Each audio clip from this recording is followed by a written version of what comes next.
the political foundation of the European People's Party, and I'm your moderator for the session this morning. And I would also like to thank the other supporters of this session besides the CES. That's PACT, a US volunteer-based global support organization, and the Institute for Modern Slovakia. Where he's getting these volunteer-based, I don't know. Now, before introducing the distinguished participants to this panel, you know, if I was British or American, I would have to start this with a joke or some kind of anecdote. Now, thank God I'm only German, so I can leave it to a preliminary remark. You know, we love this little Vorbemerkung, which in this case is a movie scene. From my favorite movie, The Pink Panther Strikes Back of 1976, with the unforgettable Peter Sellers in the role as Chief Inspector Clouseau, who approaches some kind of hotel reception, or should I say, some kind of inn. And there's a grumpy receptionist, I think he's German, and a little mean-looking little dog hobbling around the reception hall. And Chief Inspector Clouseau asks the receptionist, "Does your dog bite?" And he gets the answer, "No." So he tries to pat the dog. Cute little doggy gets badly bitten, starts swearing at the receptionist, "You liar, why did you lie to me?" And the guy just gives a broad smile and said, "This is not my duck." Which all goes to say that sometimes it's not enough to know the right answer, you also have to ask the right question. And the right question on this panel this morning should not be how bad is Alexander Lukashenko. We all know that. The question is what to do about it. And if it's true that every continent has its Gaddafi, then I think ours in Europe is indeed Alexander Lukashenko. So, what to do about the situation, what really happened, what are the reasons, what are the factors at play, and above all, to return to the initial question, what can the West do, what can Europe and America do together to promote democracy, not only in Belarus, but in Eastern Europe in general. Now, I couldn't imagine a more competent panel than the one we have here. But we also have a very competent audience. I'm going to come to that later on. PAVOL DEMEŠ, former foreign minister of Slovakia, and for 10 years the head of office of the German Marshall Fund of the United States in Bratislava. We have EUGENIUSZ SMOLAR from Poland. He was born in Minsk, incidentally. I'm not going to say in which year.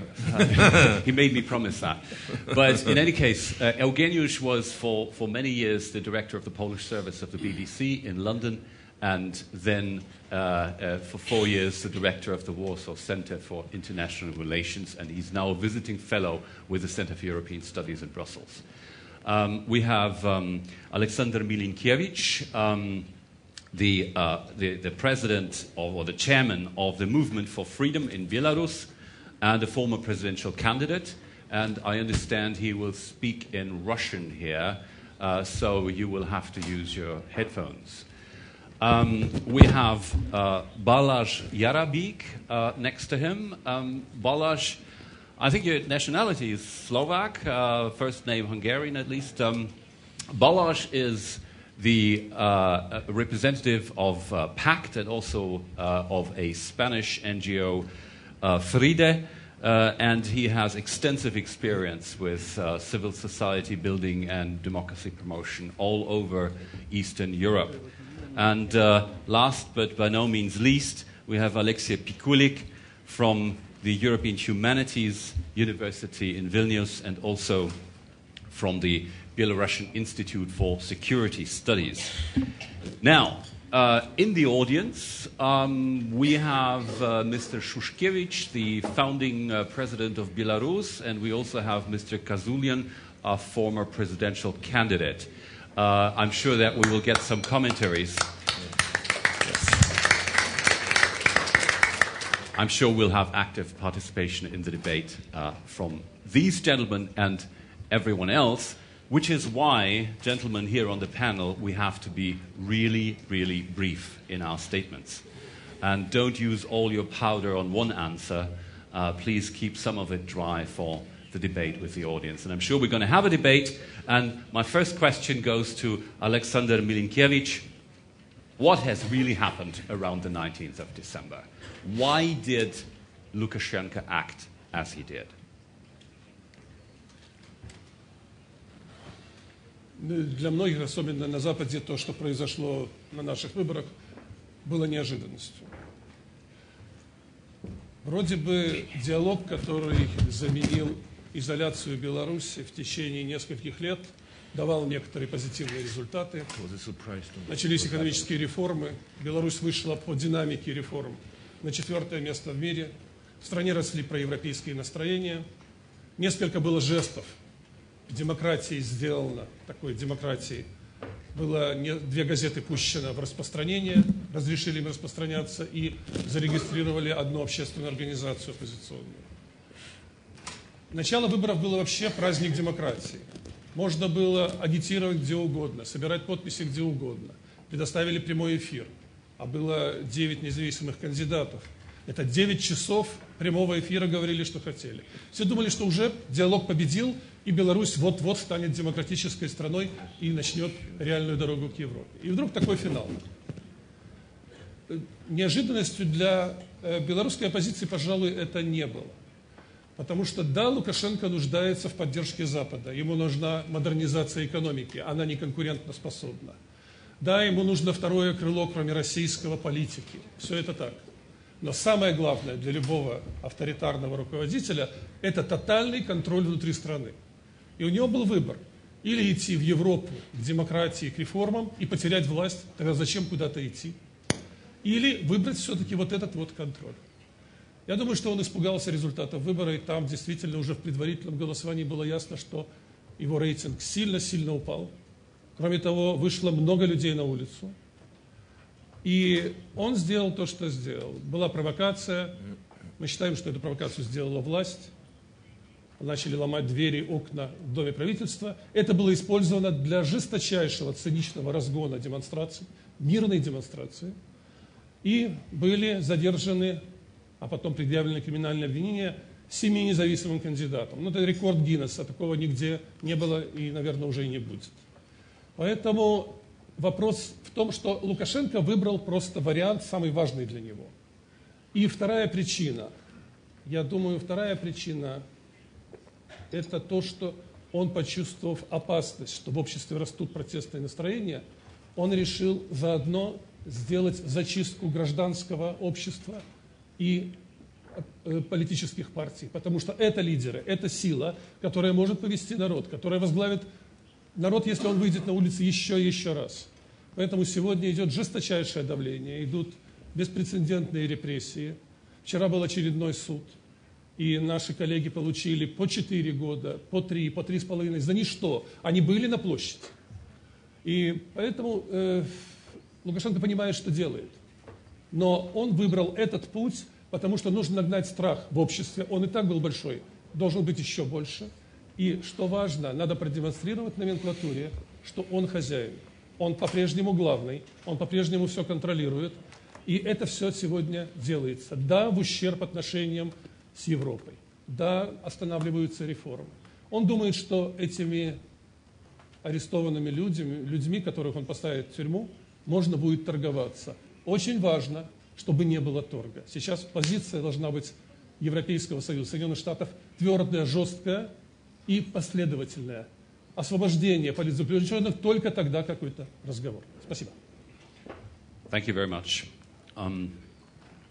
Let me just ask you one more question in succession to this. What are the chances for democracy to take hold in Belarus? What are the next few years going to look like? Я думаю, очень важно поддержать рост проевропейских настроений.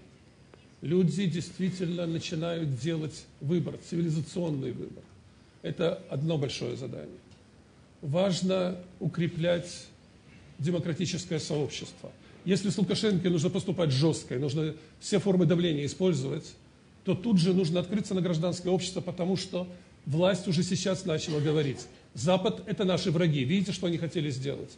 А те люди, что вышли на демонстрацию, это агенты Запада. Старая песня, мы хорошо ее знаем, с советских времен, так было когда-то и в Словакии тоже, и в других странах. И нужно разрушить этот пропагандистский миф, а для этого нужна широкая поддержка гражданского общества, политической оппозиции, независимых медиа. И еще для нас очень важно открыть Европу для белорусов. Сегодня Беларусь платит за визу шенгеновскую почти в 2 раза больше, чем русский или украинец. Это не может быть для нас, как Берлинская стена сегодня с Европой, и не по причине Лукашенко. Поэтому очень важно, чтобы Европа была открыта. И тогда все будет в порядке. Потому что эти настроения продемократические, проевропейские, они растут. Люди хотят жить в независимом государстве, который интегрируется в европейскую семью. Yeah, thank you. Thank you very much. I understand, though, that this effort to support civil society and to enter into a dialogue with democratic forces in Belarus has already been going on for some considerable time. So I'd like to ask Balázs JARÁBIK now, who's a practitioner in this field. What are your experiences? I understand that you're that you may have a problem with the term civil society. Maybe you would like to enlighten us on your ideas and experiences. Thank you, Ron, and thank you for the panel. We are very happy to cooperate in this, and I think this is an excellent opportunity to raise Belarus. And I also used to say that I think the biggest problem with the West that we don't know Belarus too much. Our partners are limited. We are not going into the country. We trying to change the regime from Vilnius, Warsaw, and Kyiv, but not really in the country. And I also want to pick up what Alexander said, just like there's very little Europe or very little Europeanization in the country taking place. Just take a look. The Western media and the Western pundits, analysts are always writing about the Western policy is always wrong. And I think it's a myth, because not the Western policy is usually wrong. Like the new myth is that the dialogue with Minsk was leading into the crackdown. And I think not the dialogue was leading with the crackdown, but the lack of dialogue was leading to the crackdown. Because actually there was very little dialogue with the authorities. Just look at the state of the U.S. Embassy. There's 5 diplomats only because of the row a few years ago with Minsk. You know how many diplomats the European delegation has? 4.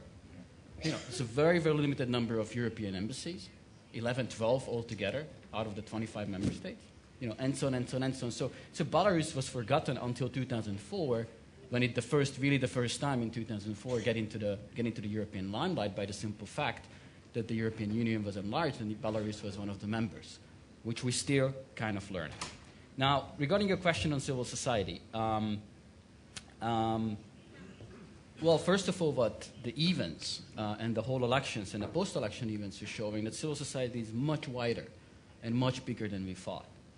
First of all, what we were really seeing is the emerging middle class, and not that much only connected with the opposition or the political parties and candidates.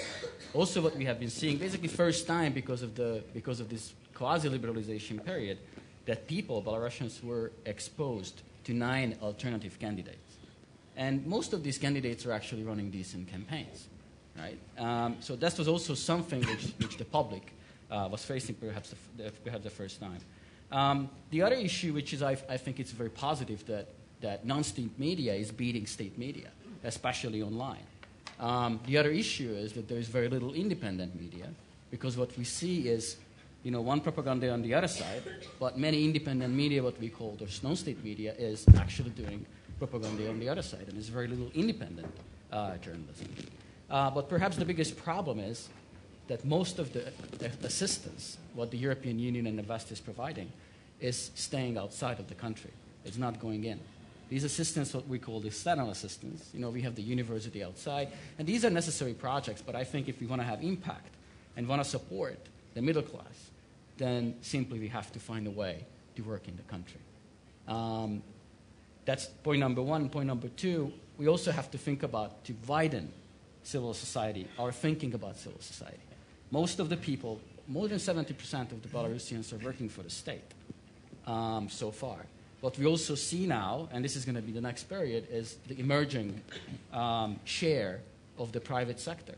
I think this, if we're able to widen civil society, engage with the bureaucrats, isolate Lukashenko, and help the private sector grow in the country, then in a few years we're going to see tremendous changes. But these are big ifs. And I think lessons learned from how we can support really civil society as wide as possible and in the country has to be made. Okay, so just leading over to the next panelist, let me just ask you one question. What do you actually think about the sanctions that are now being debated? I personally think it needs to be, economic sanctions needs to be on the table. For the simple factor, with the crackdown, Lukashenko raised the stakes. And if the West wants to keep up, then we have to raise the stakes as well. On the other side, I think it is a big mistake from the European Union not talking to him. We cannot, only sanctions and only pressure is not going to release the prisoners. Talking will release the prisoners. But we have to be ready for talking, like raise exit strategy for him, what really happened on the 19th, we have to be ready to discuss. And economic sanctions needs to be on the table without any doubt.